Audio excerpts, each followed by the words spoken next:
Hello class, it's Professor Streeter. In this video, I'm going to introduce in more detail some of the themes of the course, some of the themes of the ethics course, and I'll work through some slides. You can look at the slideshow and the video in the week 1 content module on D2L.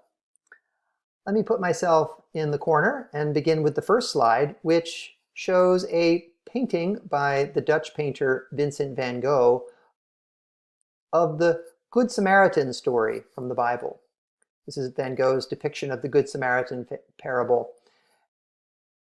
This painting and this story raises a good question, a question for us that we'll return to throughout the semester. Who is our neighbor, or who is my neighbor, and what do I owe my neighbor? What do we owe each other? What responsibilities do we have to each other in our communities, in our families, in the workplace, in the classroom? That's an ethical question. And this is a good painting to get us thinking about that ethical question. Here's another ethical question that relates to our lives right now. How has the pandemic that we've been living through for the last few years, how has it changed the way you live or the way you think about your life? That's something I'd like you to consider as we begin this semester. Maybe jot some thoughts down in your notes. Here's what someone has said about that. This is a quote from an article in the New York Times published last year by Professor Esau Macaulay. He's a professor of theology at Wheaton College in Illinois. And he has this to say about how the pandemic has changed the way he thinks about how he lives. The pandemic has reminded us that life is more than what we do. It's about whom we spend our lives with. We can't hug a career or laugh with a promotion. We are made for friendship, love, and community. So that's Macaulay. Think about how you would answer this kind of question and how you would describe what the pandemic has reminded us of.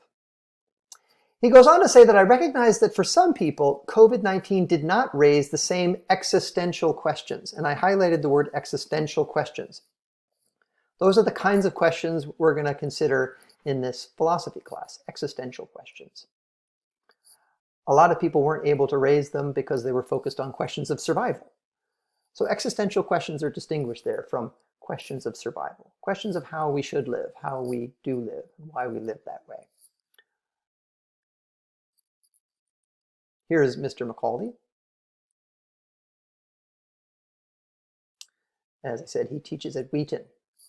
So think about what this quote from his article and what he says about what the pandemic has reminded us of and the kinds of existential questions that the pandemic has raised for you. I hope we'll have the time and to reflect on those questions this semester. That's what this course will give you an opportunity to do, to reflect on some of the big existential questions. Okay, here's a slide with a joke about that, the big questions in life. What are they? Well, here's one way to start us off. And if we go back to early ancient Greek philosophy and people like Plato and Aristotle and first Socrates, the ancient Greek philosophers, they began ethics or ethical reflection with this question: how should one live? That's the starting point for the ancient Greek philosophers, and it can be our starting point as well. Now, notice that this question itself makes some assumptions. In order to raise the question, we have to make some assumptions. The first assumption is that we have some control over how we live, that we have some freedom.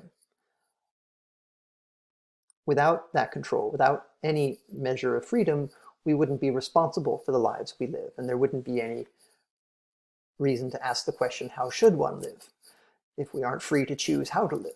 Okay, so the very question, the ethical starting point, assumes that we have some control over how we live, that it's up to us to some degree.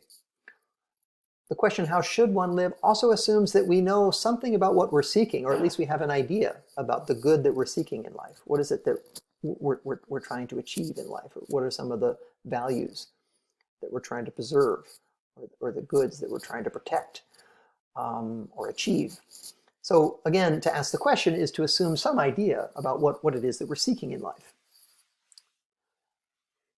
And lastly, the question of how should one live relies on a distinction between different types of values, what we can call intrinsic values and instrumental values. This is a fundamental distinction that we'll look at together in Schaefer-Landau's first chapter, and it comes up when we begin looking at the essays on hedonism.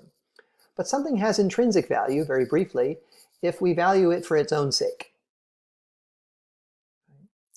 Whereas something has intrinsic value if we value it for the sake of something else, as a means to an end, right? So if something has intrinsic value, it's an end in itself. It's something that I want for its own sake. Okay, so that distinction is important, right, when we're asking the question, how should one live? The word ethical, right? What do we mean? Well, I want you to think about the ethical as a set of questions and ideas that take shape when we consider the gap between the ideals that we set for ourselves in life and the imperfect lives that we live. So that's the context in which we are raising the ethical question. We are imperfect beings, but we set ideals for each other and for ourselves. We strive to live better,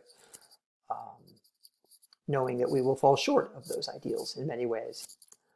Okay, so thinking about that, right, reframing our starting point, right? How should one live? Well, one way to hear that question is, what is the intrinsic good that we are seeking? What is the good that we value for its own sake that we're seeking in life? Maybe there are many such goods. What kinds of goals or ideals should we set for ourselves? And if what we're seeking is the good life, well, what kinds of things should we value more than others? What kinds of things have greatest value in our pursuit of the good in life?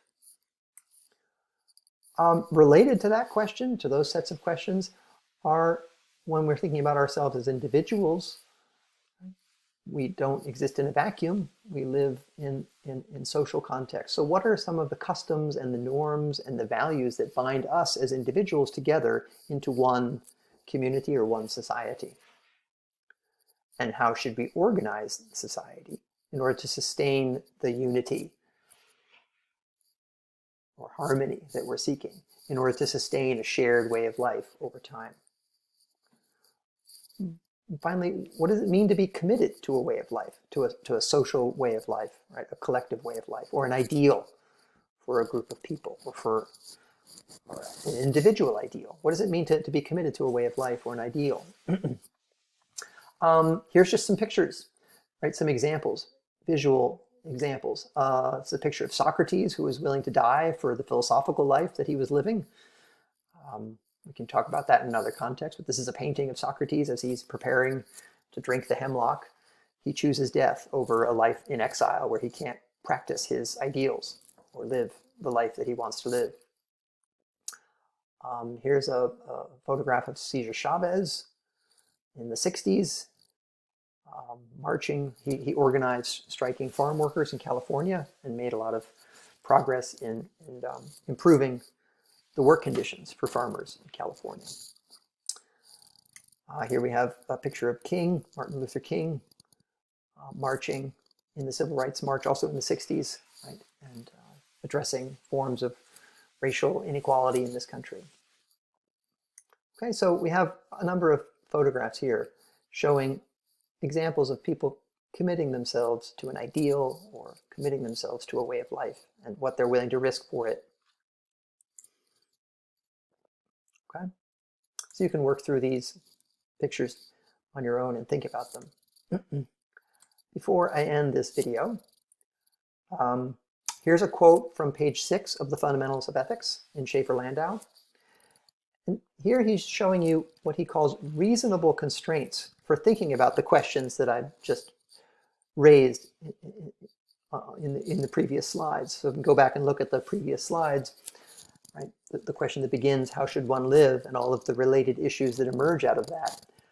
Schaefer-Landau gives us reasonable constraints for beginning to think and talk about these questions. Assumptions that we make when we begin to think about how we should live together. Right? So for example, on page 6 of the Fundamentals of Ethics, justice is a very important moral good.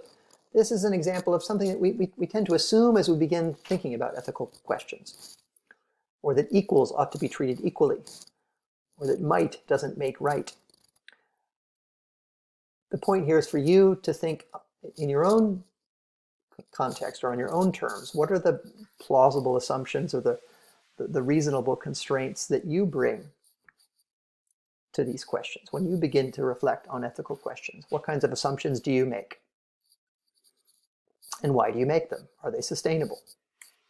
Okay, so I'm going to give you a chance to look through the rest of this slideshow on your own, but these are some big questions and topics that we'll think about together this semester. First, focusing on values, what makes life worth living? Okay. What's the most basic or fundamental good? We'll begin the semester by thinking about the question of value and focusing on what the hedonist says about that, right? The hedonist wants to say, basically, that pleasure and happiness is what makes life worth living. That's a view about value and a view about what the most basic or fundamental good is that we're seeking in life. But here are some other questions to think about once you begin, right, raising the question of value. Is there one unifying or highest good that we're all seeking? Is the good life even attainable?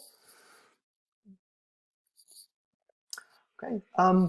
Values. Think about the college we're at, Prairie State. We make value statements. Why do we make those statements? How do we commit ourselves and affirm those values in the choices that we make?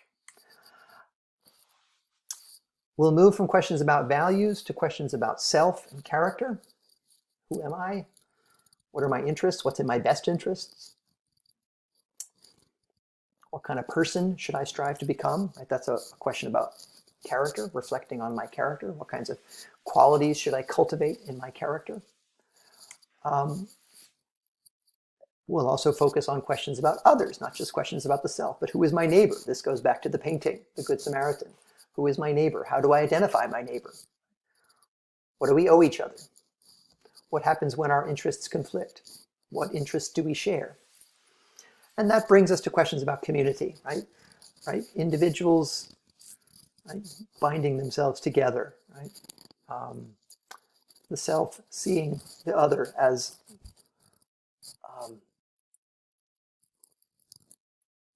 someone who I have responsibilities for and towards, right?